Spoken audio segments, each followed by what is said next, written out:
down to my shoes. It makes me wanna move. I almost lose my cool when I look back on my life. Sometimes it makes me cry. My life was such a mess, but through it all I'm blessed. And I will wanna sing. I'ma let my praises ring. Get up and dance with me if you got the victory. What up, what up, what up, everybody? It's your boy, J Shep.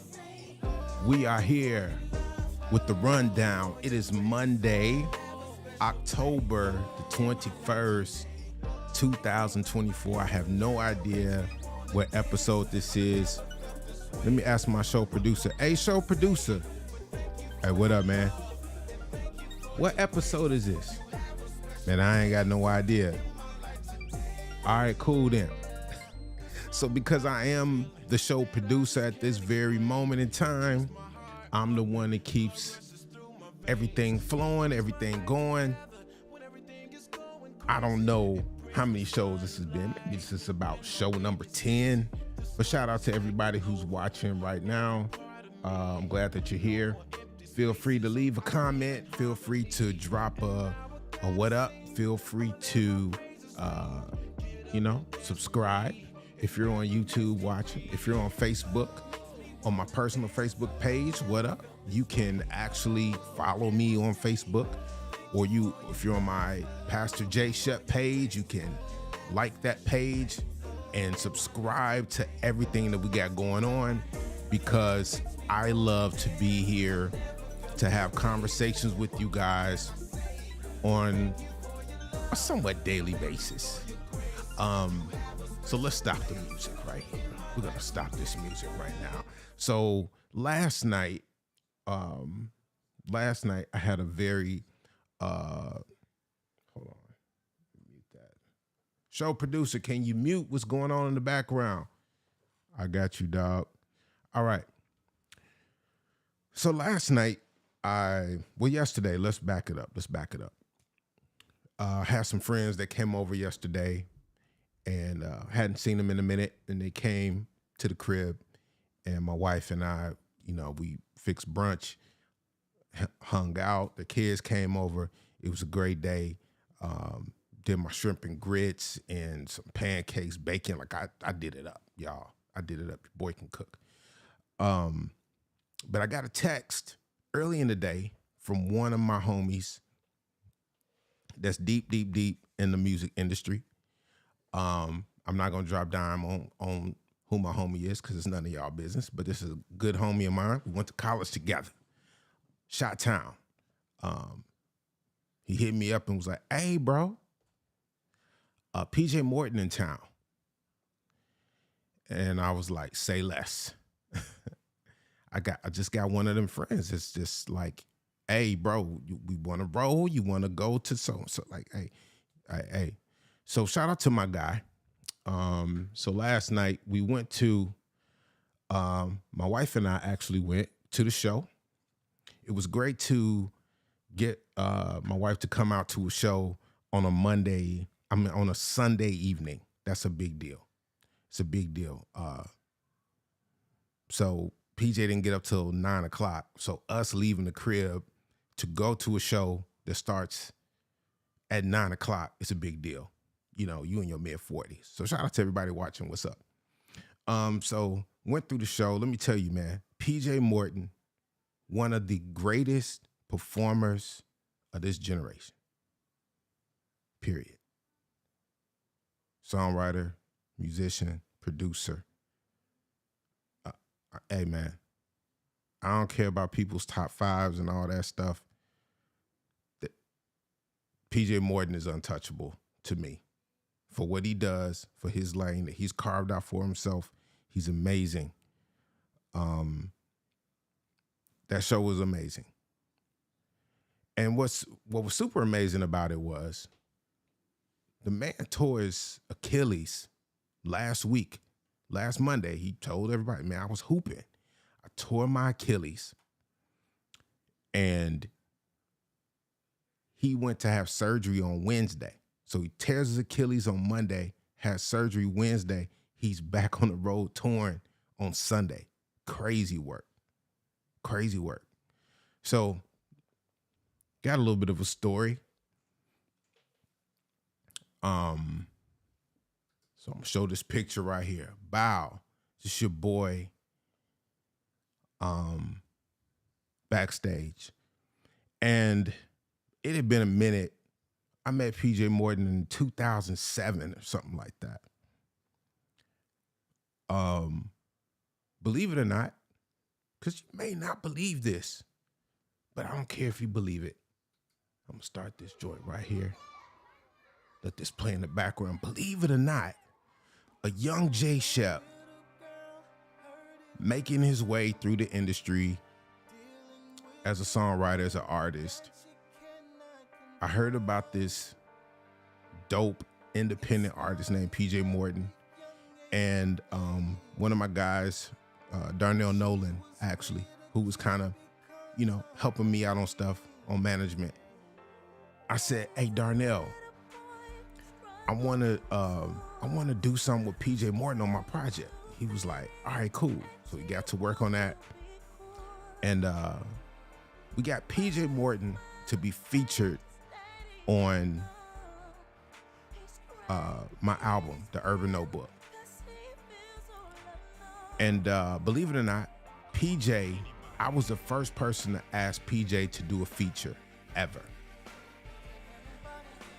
But I hadn't seen him since then. Hadn't seen him, hadn't really had a conversation with him, because I'm not one of those people that chases people down and all that. So last night, after the show, we backstage. He's got his little scooter, as y'all can see. He goes to speak to Affion Crockett, the comedian. Yeah, I'm name dropping. So I seen Affion Crockett last night. One of the best comedians, period. So he hollers at Affion Crockett. He sees me out his peripheral. PJ turns to me and said, "Hey, what up, Jay? What up, Jay? Chi-Town, what up, bro? It's been a minute." Bro, let me tell you, it made my day. Because I don't go into places making assumptions. Because, see, I came in there ready to be like, "Hey, bro, I don't know if you remember me, but I'm such, that. I'm ready to jog his memory. But he sees me, and he's like, "Hey, what up, Jay? What's good, bro? You here now? You in LA? I didn't know that, blah, blah, blah." So this is somebody I hadn't seen in 16 years. He sees me. He says, "What up? Let's get a picture." Shout out to PJ Morton for an amazing show, for being who you are, for being one of the best artists in this music industry, this interesting music industry that we got going on, which kind of segues me into what I want to talk about before I get into the other stuff, because I got some stuff I want to talk about pertaining to DeShaun Watson. Oh, we're going to get to that. But I want to talk about what the music industry is right now. And going to the show last night, it was a full house. It didn't seem to be sold out. It was a lot. The seats were full. So at the Wiltern, but for an artist like PJ Morton, who's always got sold out shows and standing room only, last night showed me, man, touring is at an interesting place. The music industry is at an interesting place. And are we ready for the pivot of what's about to happen? Ari Lennox, who is a pretty major artist, canceling shows because of ticket sales. Canceling shows. Y'all, this is not just the DSPs. This is not just the Universals and the Sonys and the TikToks and YouTubes and conspiring against. It's not just that.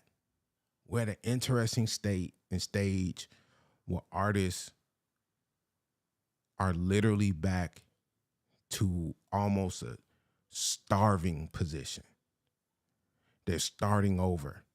And I don't know if a lot of artists who've grinded to a certain point, I don't know if those artists are ready. I don't know if those artists are ready to go through what they're about to go through. I'm not sure. We're at an interesting pivot point in time of how people make their money in artistry, in podcasting, in storytelling. The money's there, but people aren't sure how to get to it.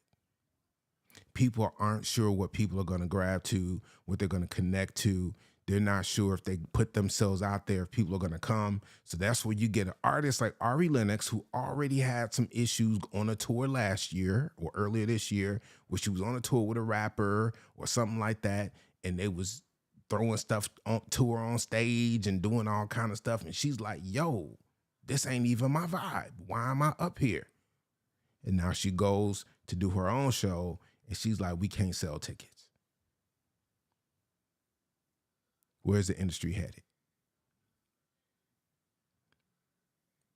I'm not a person who looks at something saying it's doom and gloom, but what I do feel is, with a lot of executives stepping down, with a lot of artists being let go from their deals, there's a recalibration that has to happen. And how are you, as an artist, going to recalibrate to tell your story, to put your music out there, to put your story out there, to make your brand significant? It's interesting watching PJ last night. PJ's able to survive because he's been doing it this way for 20 years. His way for 20 years. Doing shows, small clubs, small little dives, doing it his way for 20 years. Writing music that resonates with him and his fan base for 20 years consistently. PJ's able to withstand that because he's played the long game. Is he as super famous as some of the other artists out there? Probably not. But he has withstood the test of time because he's always played the long game. Who are the artists out there right now that you see, maybe that you know, that are playing the long game, that are willing to play the long game and bet on themselves? The industry is changing, y'all. It's different. It's different. The goal of the past 2-3 years, let's get viral on TikTok. Let's get viral on Instagram. That may be the play for the next year or so, but that play is going to get played out. So what's your long-term goal? It's like investments.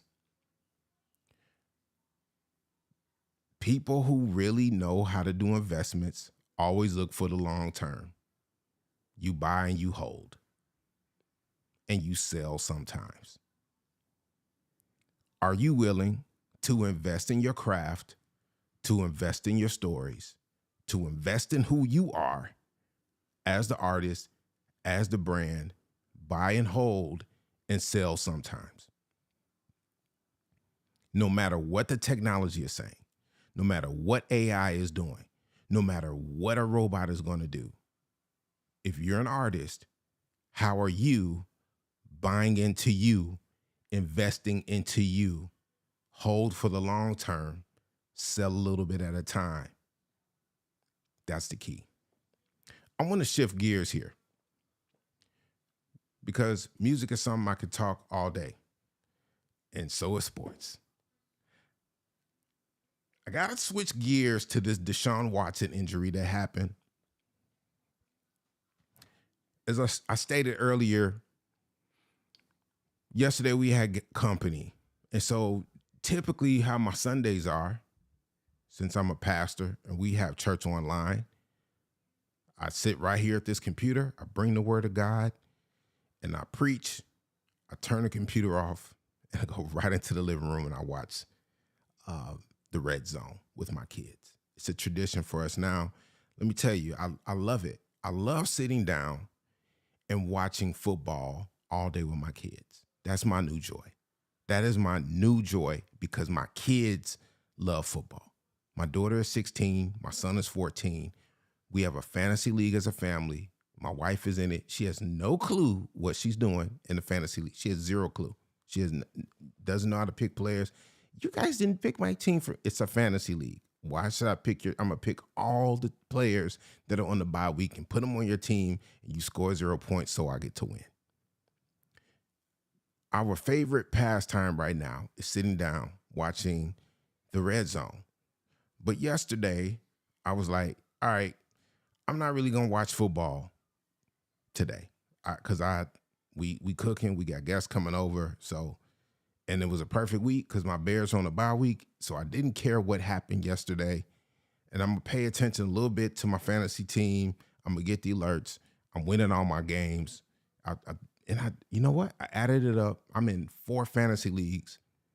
My total record right now is 18-6. So your boy is killing it in fantasy this year. I got a goal to win all 4 of my fantasy leagues. And I got a legit shot.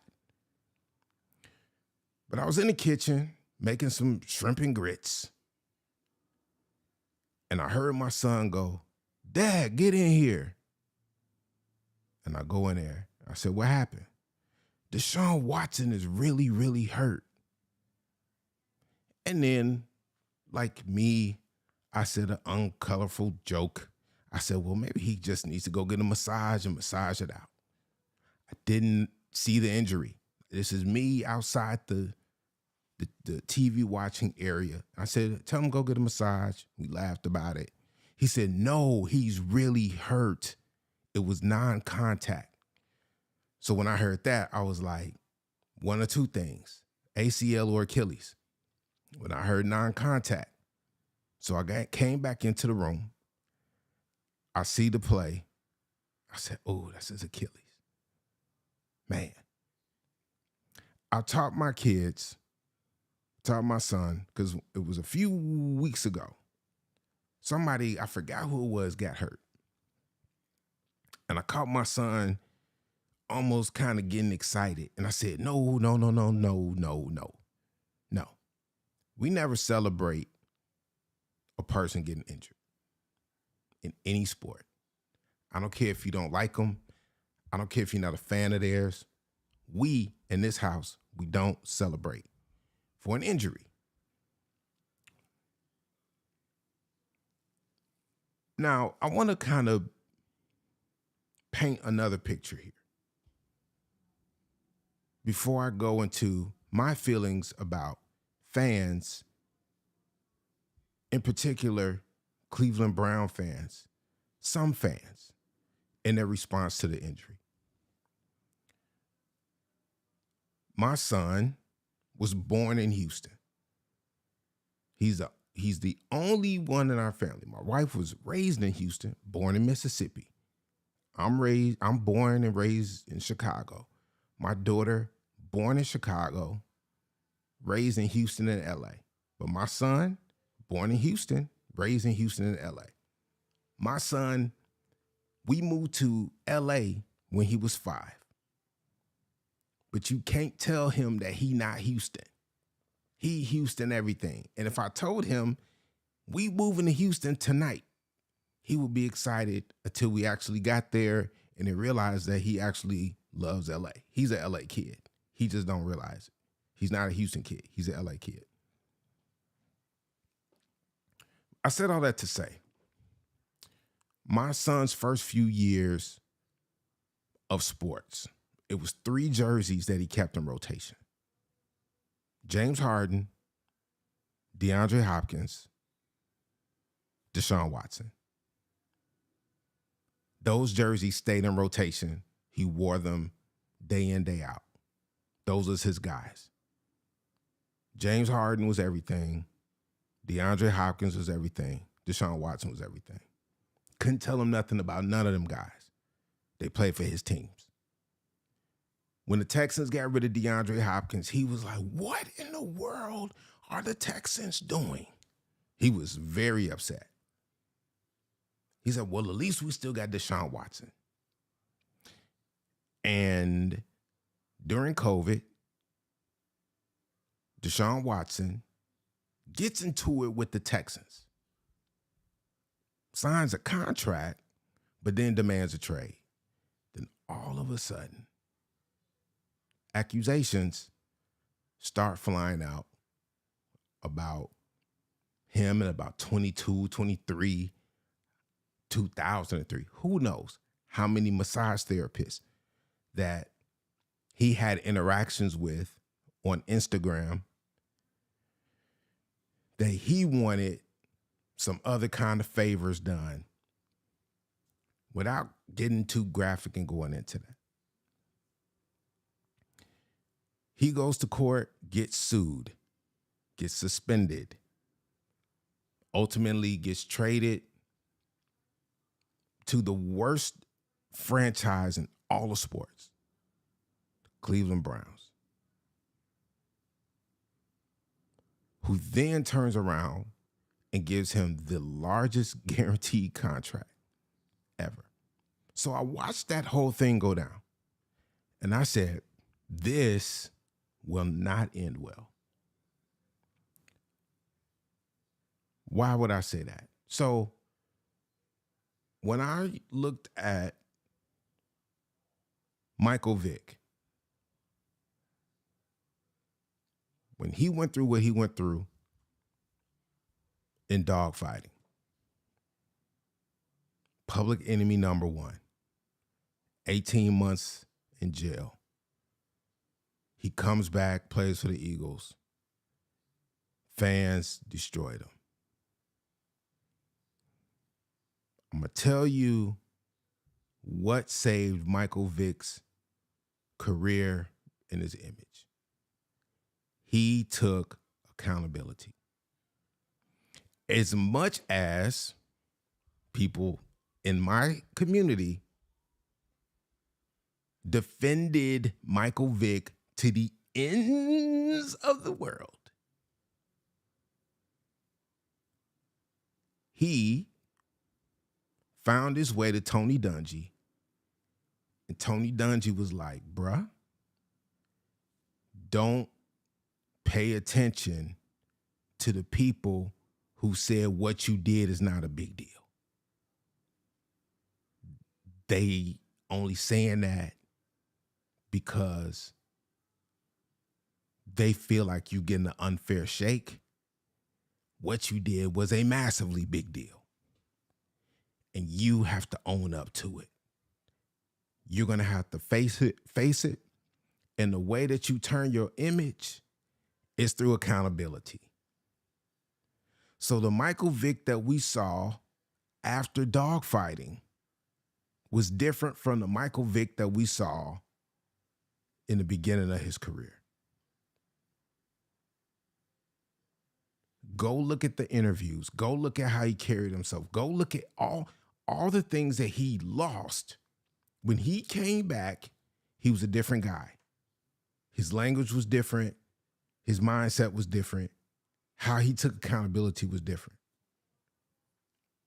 Contrast that to DeShaun Watson after he went through what he went through, whether he felt he was guilty or not. I want y'all to pay attention to me, because I don't care if he was guilty.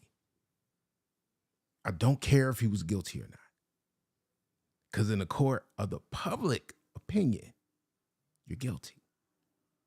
So if you actually care about your image, your name, your likeness, you're going to do whatever you need to do to repair that. What could DeShaun Watson have done to repair that?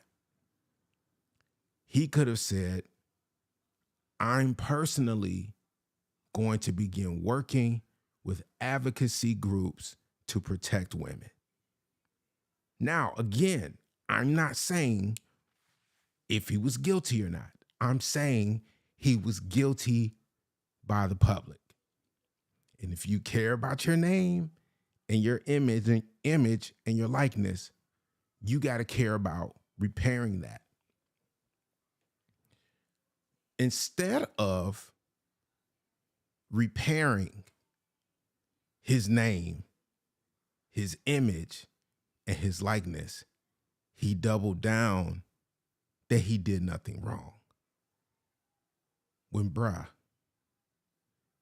there's no way in the world you can win that battle.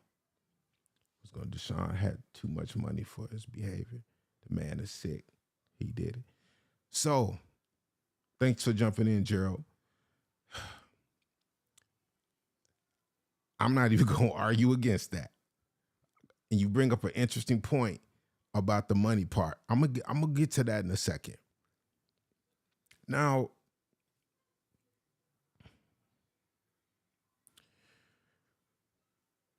when men don't take accountability and they double down on the nuances, shall I say, they're always setting themselves up for failure. And I said, isn't it ironic that the only team that dropped that much bread on you is the team with the least amount of integrity in the whole entire league? The worst run organization in all of sports, the laughing stock of all of sports, the team that drafted Johnny Manziel, the team that already had a franchise quarterback with the number 1 pick in Baker Mayfield. If a team is that quick to jump off the number 1 pick, that means red flag. You didn't go to a place that has stability. You didn't go to a place that had ownership, real leadership at ownership. You didn't go to a place with a whole lot of veterans on the team that was going to hold you accountable. You went to the place that offered you the most money. So what it showed me when it comes to money, to your point, is the fact that he only cared about his money because he had already signed a deal with Houston, 3 years, $150 million. So if that was the case, he could have just gotten traded and just played out the deal that he had already signed. But when the other team saw that he wanted this other new money, they was like, yo, we don't even know. And here's Cleveland. We'll step up, we'll do it, and we'll throw you almost $300 million.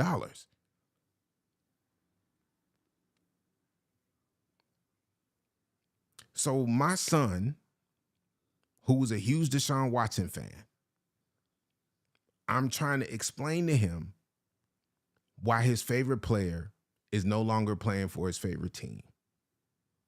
And now he's looking at the Texans in a certain way. Now, some people will say, well, the Texans set him up and they did that. I'm not going to go down that street because I can't. Let me tell you why. Last Monday, I woke up with an excruciating pain in my right shoulder and in my neck. And I go to the gym a lot. I went to the gym at least 5 days a week. And I have a tendonitis issue in my shoulder. It's not a torn rotator cuff. It's not, my range of motion is pretty good, but when it flares up, it gets bad. If I sleep on it, it gets bad. It gets really, really bad. So I told my wife last week, I was like, man, I got to go get a massage, man. My shoulder is on fire. My neck is on fire. I hadn't had a massage in over a year and a half. I said, I gotta go. I get on Yelp. I find a pretty highly rated massage place, not too far, reasonably priced. I go to the place.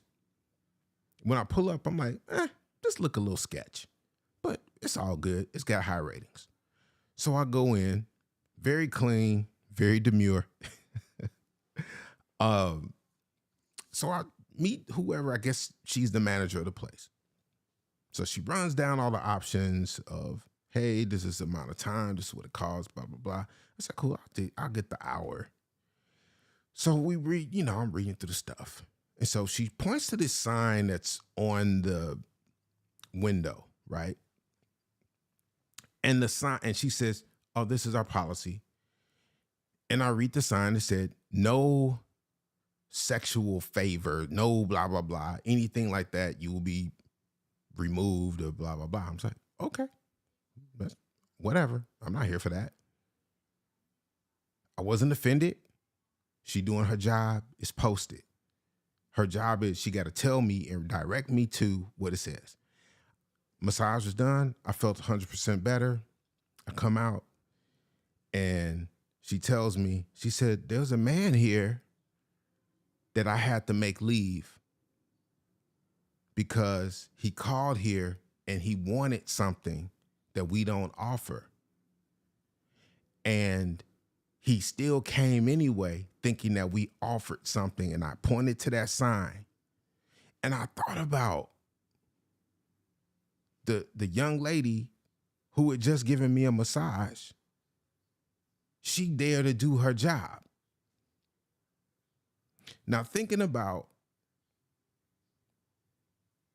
what DeShaun Watson was accused of, whether he did it or not, but what he was accused of, I'm like, man, that's interesting because you got young women who may or may not be citizens or what have you, or that this is their job, this is their ways of, earning a living, and you making the assumption that they want you for something else, or that you utilize your power, authority, your money, whatever, to get what you want out of the deal.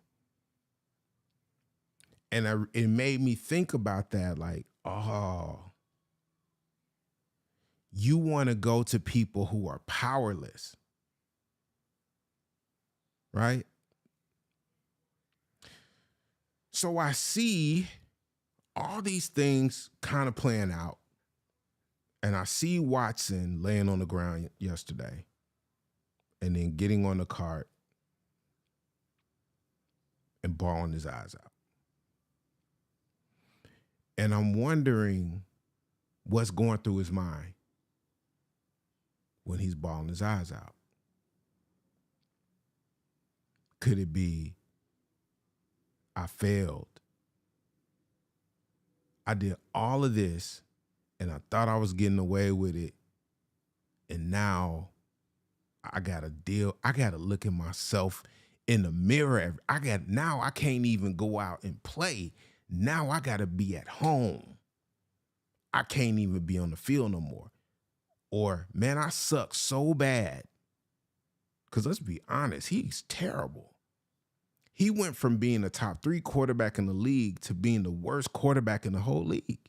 He sucks. DeShaun Watson sucks. He's terrible at playing quarterback. He's bad. And I never thought I'd ever say that. He's absolutely hideously horrible, terrible. And maybe that's what happens when you go to the Cleveland Browns. So insert fans cheering when he gets hurt. Let's insert fans cheering. Woo! He gets hurt. So a few fans, not all fans. Let me tell you why I say, so what?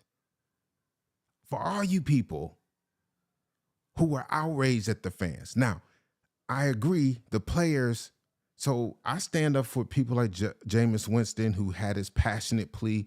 You're supposed to stand up for it. That's your guy, that's your teammate.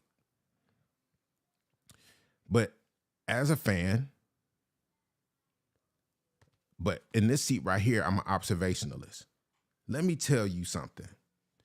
DeShaun Watson may not have deserved to be booed, but he never earned the right to not get booed or cheered when he got injured. Not by the fans, not by the Cleveland Brown fans. He never earned the right for them to not celebrate when he got injured. He didn't. Y'all don't want to see that. He didn't earn the right. Let me tell you why he didn't earn the right. Because he sucked. Because had he played up to the level of his talent of where he had been playing in Houston, those fans would be very, very sad today. And nobody that's a fan is going to cry tears for the man that's been accused by 23, 24 massage therapists for taking advantage of them.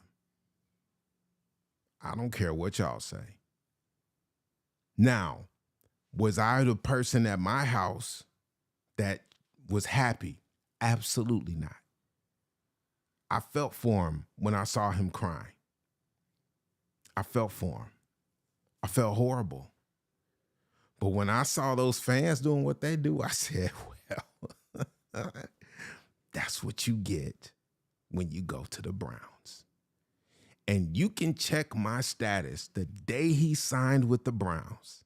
I said, this is the worst decision that he could have ever made for his career, because there's no accountability in that organization. And he does not want to be accountable. So now you get what you get and you don't get upset. You got your money, dog. You got your 260. You got your bag, my guy. But what else? The tears that he cried on the field were because he's empty. And that's a pretty sad feeling. That's a pretty sad feeling. I want to just tell people something. Let me see something. Robert Kraft is also guilty. Wow. Okay. So let's talk about that real quick. So Robert Kraft is guilty of what? See, when we talk about guilt, let's talk about guilt. Because DeShaun Watson was not proven guilty. He was not proven guilty. He was sued. There's a difference. So when you say things like so-and-so is guilty, for me, it's not about guilt or innocence. It's about credibility. It's about integrity. And when you get in the situation, so a lot of people say, I've heard people say, are you only sorry? Are you really sorry, or are you sorry that you got caught? And as a person who counsels people, I say it doesn't matter why you're sorry, because sometimes getting caught is the things that can trigger you to get your life together. Insert Michael Vick. Michael Vick, when you look at his story, and his wife even says, I told him, we got enough money. Let's just get on a plane and just go away. He told his wife, we can't do that. We can't run. I can't run from this. Money's not going to make this go away. Like you said, money doesn't make you happy. You're absolutely right. Money in and of itself doesn't make you happy, but it can give you a heck of a lot of a cushion to buy things that make you feel better. It can. But let me help redirect the energy of people who want to feel that they should say something to the fans because they booed a man, and a lot of it is race related. I just want to tell y'all chill out, yo. Chill out. I went down a timeline of how this man was already crashing out. He been crashing out. And like Terrence said, a shell of himself. Who are the people that can help and hopefully turn this man's life around and re-engineer himself to maybe not be the best football player again. I think that ship has sailed. He sucks. He's bad. He's a terrible quarterback now. When he used to be, man, DeShaun Watson used to be defined by being clutch, coming through in a clutch, winning in college, winning a chip in college, coming directly to the NFL and making an impact. Being a guy that takes a team from here to here. J.J. Watt literally giving him the team, giving him the Texans. This is your team now. It's not my team. This is your team. J.J. Watt apologizing to DeShaun Watson. We don't deserve you. Y'all forgot that stuff. But it went to his head. And it's not just about money. It's about the arrogance of individuals thinking I can do what I want and get away with what I want. And because I've always gotten away with what I wanted to do, because I'm always the best player on the field. And now you're not the best player on the field, so you can't get away with nothing because you suck. So if DeShaun Watson didn't suck anymore, we wouldn't even be talking about this. We'd be talking about, oh, bro, it's unfortunate. He had a season-ending injury. Now, proof of this is after what Kobe Bryant went through with his allegations. With Kobe's allegations that he went through, Kobe never sucked. Kobe became better even after that. And there were some people who were like, he did it, da-da-da-da-da, he did it. Thank God it wasn't during the social media era. But Kobe didn't suck. Kobe got better. Now, imagine Kobe goes through that, and then Kobe gets worse after he goes through that trial. What if he fell off like DeShaun Watson fell off? Now, Kobe never owned up to whatever, so, but my point is that fans, how they respond to you, they only respond to you off of what you can actually bring when you're playing the game that you are paid to play. Now, I want to kind of shift a little bit. I want to still stay here. What I don't love about sports is the fact that we know what athletes are getting paid. I hate that. I absolutely hate that because it's always used against an athlete. I saw a comment today on a post. It's like, bro, you get paid to play a game. No, you get paid to be elite at the sport that you have perfected. And it's almost as if money is the leverage that fans often use to say idiotic stuff. Some people call me a troll. I would never troll a player for what they get paid. I don't care. I don't care what Ben Simmons gets paid. I could care less. Good for Ben Simmons. I got annoyed at Shaq for Shaq going at Rudy Gobert when Rudy Gobert said, when Shaq said Rudy Gobert is the worst player in the league because he's getting $260 million. Man, Shaq, shut up. You sound ignorant. You sound like one of those fans who's pocket watching, who's counting somebody's dollars. You're not paying any player, Shaq. None of this money comes out of your pocket. They get paid according to the industry that they're in. Period. So what DeShaun Watson gets paid, I really don't care about that. It has no bearing. I got into a conversation. This was during, I think, 2021. It had to be, or 2020, 21. Yeah, 21. When the COVID vaccine mandate was coming down, and a lot of people were like up in arms about what is it, and who's supposed to take it, and Aaron Rodgers, who I've never been a fan. I don't like Aaron. I actually love to see Aaron Rodgers going through what he's going through right now.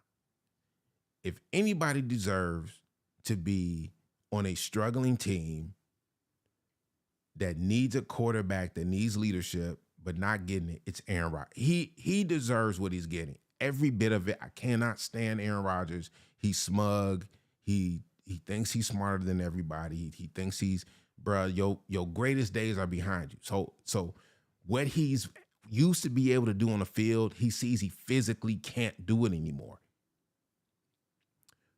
But I got into a discussion with somebody. I forgot what the context was, and we were talking about vaccines. And I was doing a podcast with my brother, and this young lady, a black young lady, professional, an attorney, smart, knows her stuff. She brings up Aaron Rodgers in this discussion and brings up what he gets paid. So I'm listening. Yes, he said Tiger Woods also. Yeah. He said that he's not going to take the vaccine, or he's this and that, and you get paid all of this money, and you're putting all of she actually stated what he gets paid. You get paid $45 million a year, and you're doing blah, blah, blah, blah, blah, blah, blah. And so she goes in. So it was my turn to speak. I said, do you mind if I ask you a question? She was like, sure. I said, how much do you get paid per year? She stopped in her tracks. And then she got offended and said, how dare you ask me what I get paid per year? I said, oh, wait a minute. I said, why are you able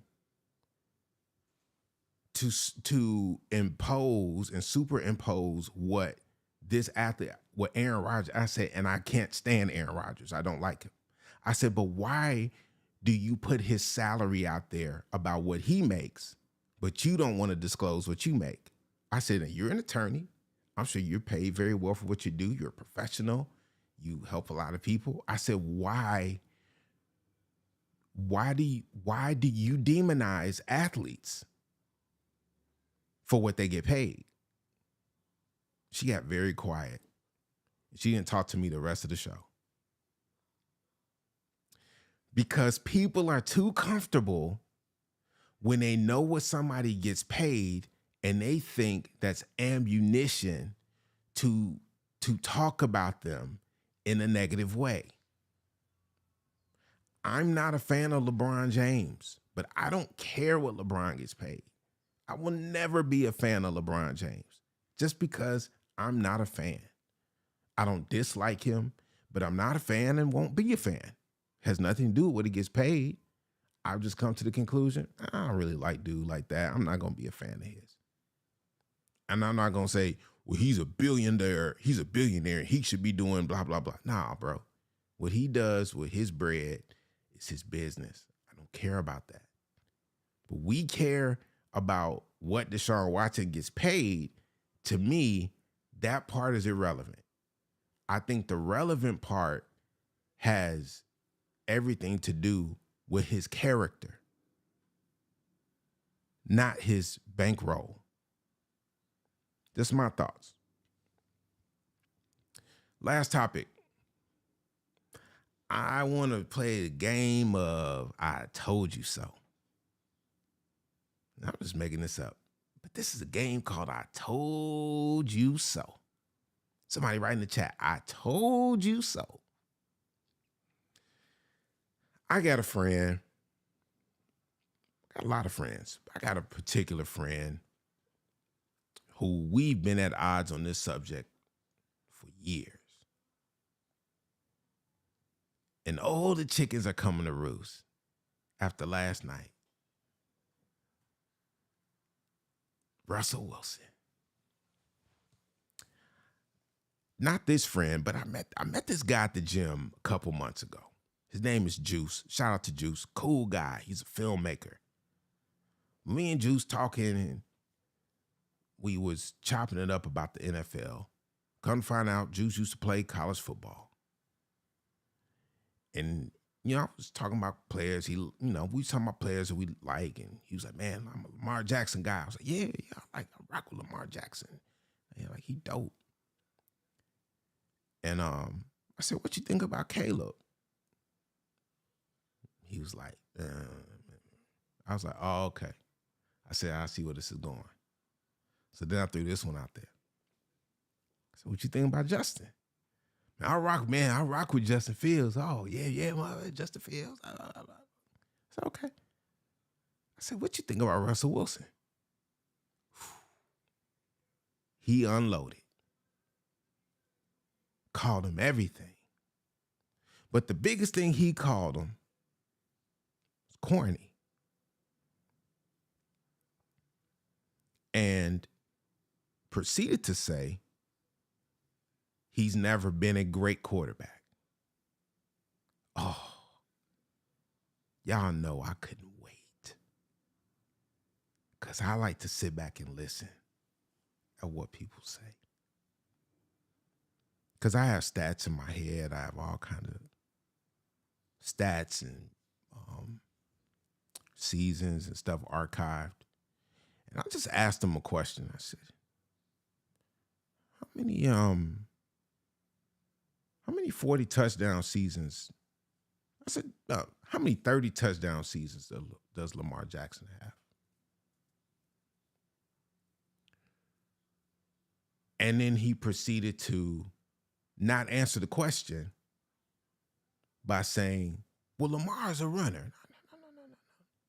No. How many 30 touchdown seasons passing does he have? Well, I couldn't tell you. I said, well, I can tell you. I said, you want me to tell you? He was like, how many? I said, he has one. I said, I'm a Lamar Jackson fan, man. Lamar's a dog. I said, he actually probably the best player in the league.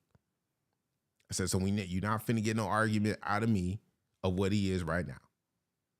I'm a Lamar guy, so you're not gonna get me to say nothing negative about Lamar Jackson. I said, but you lit a fire in me because you said Russell Wilson ain't never been a good quarterback. And that his defense and Marshawn Lynch carried him. I was like, that is the worst take ever. It's a lazy take. It's the worst take. And it's actually, when it comes to the worst black quarterback take, see, because I'm going to keep it a buck. A lot of black people, it's really mostly black people that hate on Russell Wilson. And it started with Ryan Clark. Ryan Clark opened the floodgates to begin the slander of Russell Wilson, and we've never forgotten about it. So I said, now, how many 30 touchdown seasons does Russell Wilson have?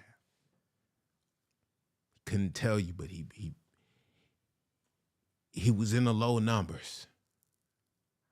I said, bruh, Russell Wilson got about 6 of them things. I said, and he got a 4,000, and he got a 40 touchdown season.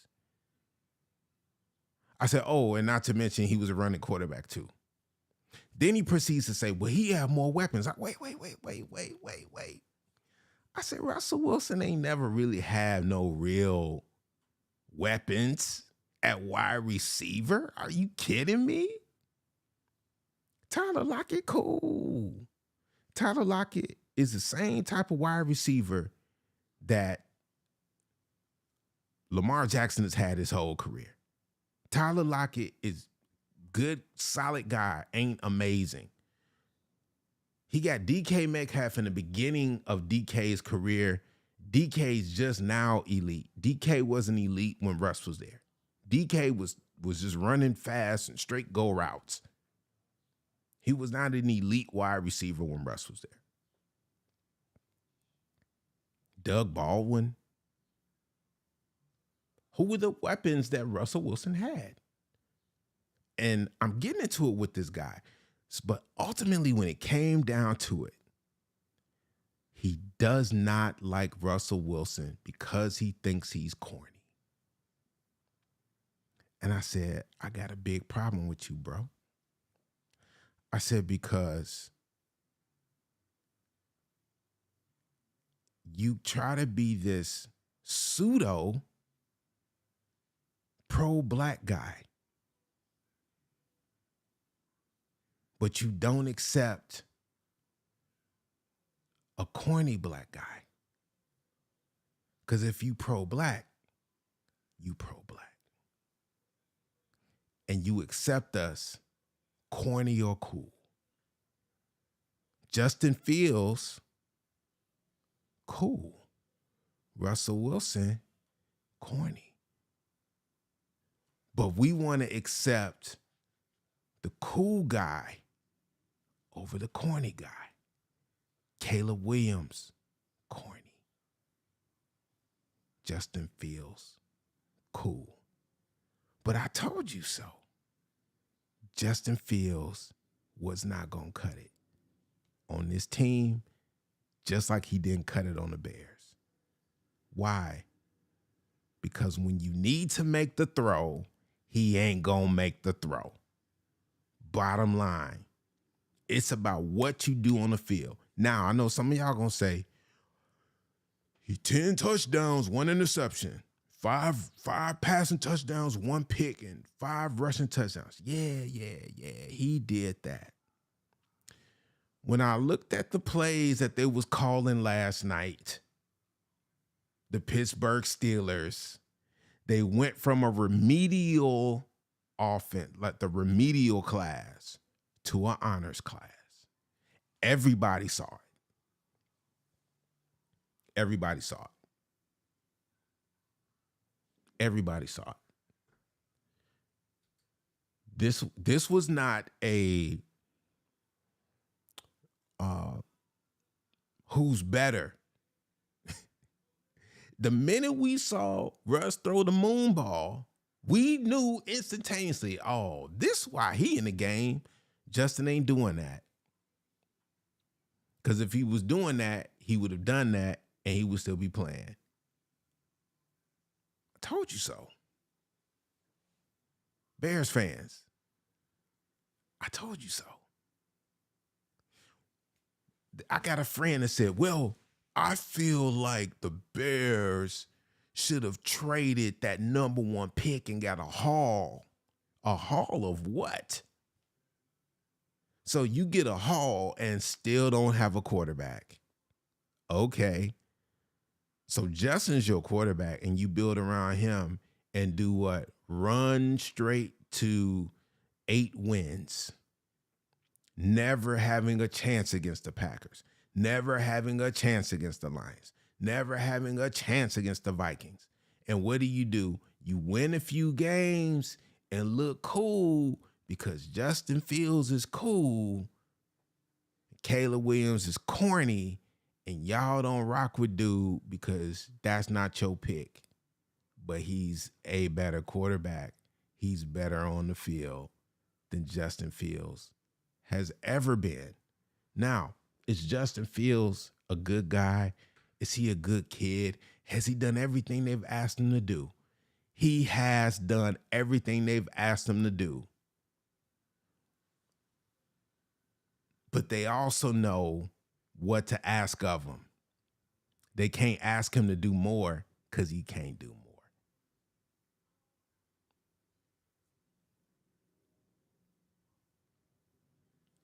I told you so. I told you so. Russell Wilson is in a place now, and they asked him last night, do you have any slow? Because see, he's known for his let's ride or go Hawks. He's known for that. They asked him last night after the game, you got something to say? He was like, nah, I'm gonna wait on that. Why? Because y'all have ridiculed this man for him actually being who he was. So the guy I was talking about, where he said that Russ is corny and he's not authentic, I said, nah, bro. I actually believe that's who he is. I said, somebody who's phony, who's fake, is something else behind closed doors.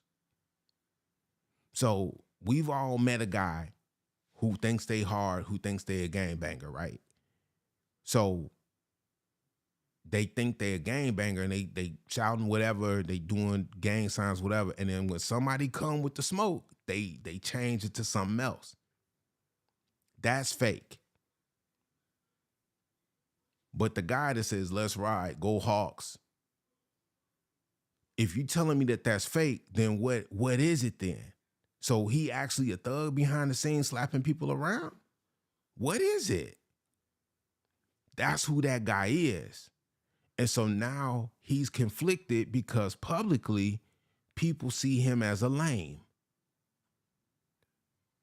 And he's like, bro, I can't even win being myself. So a person like Russell Wilson, when he's being himself, is called a lame. It's called a sellout. It's called everything under the sun except a Hall of Fame quarterback, which is what he is. Check the numbers. I asked this guy, I said, if Andrew Luck, who's in the same draft as Russell Wilson, had the same career numbers as Russell Wilson, he would be lauded as one of the greatest of all time. And he said, yeah, I wouldn't argue with that. I said, so why wouldn't you laud Russell Wilson as one of the greatest of all time? Man, I don't know. I just can't get with him. No, I said, because you have something personal against him. And I said, and that's actually an issue that I have, because we only want black quarterbacks to be cool. We want black quarterbacks to have swag. We want them to be Michael Vick. We want them to be Lamar Jackson. We want them to be Colin Kaepernick. We want them to be like super swaggy. Sometimes they gonna be, dare I say, a little bit lame looking. They gonna be a little bit more J. Crew than the drip. That's Russell Wilson. Why can't we just accept people for who they show us that they are? I just did a whole segment on DeShaun Watson not having any level of integrity, and when he comes to the field, he sucks now. DeShaun Watson used to be cool. Y'all want the guy that's cool or the guy that can play? I think you'd rather have a guy that can play. It's the rundown. I'm J Shep. I'm glad that you guys jumped in the conversation today. Feel free to share this. Feel free to like this. Feel free to continue to join the conversation. Shout out to everybody who keeps reaching out, saying that they enjoy the show, that they love the content. I love you guys. I can't do this without you guys. I can't do this without the support of you guys. The more and more you guys watch this, the more and more it gets into your feed, the more and more you guys share this, the more and more we create more platform and more room and more stories to be told. I love you guys. I appreciate you guys. I always leave you guys on a positive note. I always leave you guys with something to think about. I don't want you guys to lose inspiration. If I can be honest, can I be honest with y'all real quick? This year has been the hardest year for me to find inspiration. Because when you lose inspiration, you lose meaning lots of times. And you lose track of your purpose. So your purpose is always there. But inspiration is the thing that helps fuel you to always get to your purpose. It keeps the framework of your purpose alive. So if you start to feel like, I don't have purpose, I feel apathetic, I feel down, it's because you're lacking inspiration. So if you're lacking inspiration, get up and do something that you haven't done in a while. If you haven't taken a walk, go take a walk. If you haven't been in the gym, go get in the gym. If you haven't cooked in a while, get up and cook. If you haven't written in a while, written anything, sit down and write. If you haven't read a book, sit down and read. Do something that inspires your inspiration. Think about how much the world needs you inspired. Do you realize that the world needs you? The world needs you. People at your job need you, if you didn't know it or not. You're important on your job. You're important in your house. You're important in your relationship. You're important to your family. So look out, find that inspiration from somewhere, dig deep. It's inside of you. All right? I don't ever want you to forget that. It's J Shep with the rundown. I'll see you again next time. Peace and blessings. Breath beats.